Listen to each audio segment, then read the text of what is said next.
명예훼손죄, 아마 살면서 다들 한 번쯤은 들어보셨을 겁니다. 너 자꾸 그러면 명예훼손죄로 고소한다? 아니 명예훼손이 맞는 말 아니냐? 등등 많은 분들이 명예를 훼손시켰다 정도는 알지만 정확히 알기는 다소 어려운 내용입니다. 그렇다면 도대체 이건 정확히 어떤 제도일까요? 그리고 처벌의 수위는 도대체 어디까지일까요? 형법 제307조에 의하면 명예훼손죄란 공연히 사실을 적시하여 사람의 명예를 훼손한 자는 2년 이하의 징역이나 금고 또는 500만원 이하의 벌금에 처한다 라고 되어 있습니다. 먼저 공연이라는 말은 불특정 또는 다수인이 인식할 수 있는 상태를 뜻한다고 합니다. 그리고 명예란 사람의 가치에 대한 사회적 평가입니다. 이것의 주체에는 사람뿐만 아니라 법인, 단체도 포함된다고 하네요.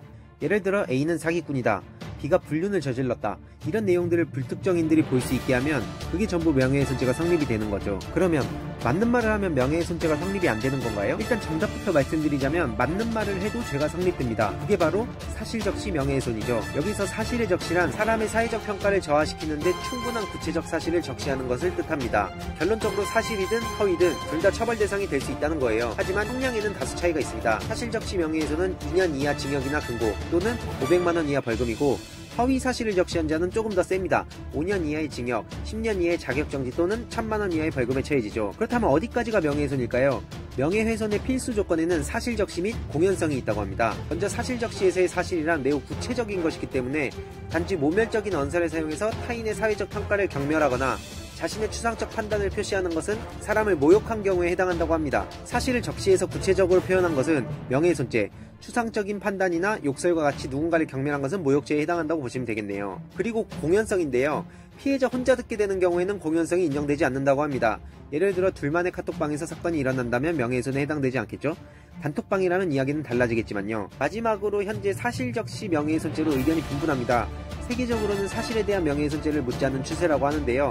미국과 영국은 표현의 자유를 억압하고 정치적으로 악용될 소지가 있다며 명예훼손을 인정하지 않는다고 했답니다. 또 독일, 일본, 프랑스 등은 사실적시 명예훼손에 대한 처벌 규정이 있지만 그 사실이 진실로 밝혀진다고 하면 처벌하지 않는다고 하고요. 지난 2015년 UN 자유권위원회는 우리나라의 진실인 언사조차 형사처벌할 수 있다는 점이 염려된다라며 우려의 목소리를 전한 바도 있죠. 개인적으로도 사실적시 명예훼손죄는 없어져야 마땅하다고 생각합니다.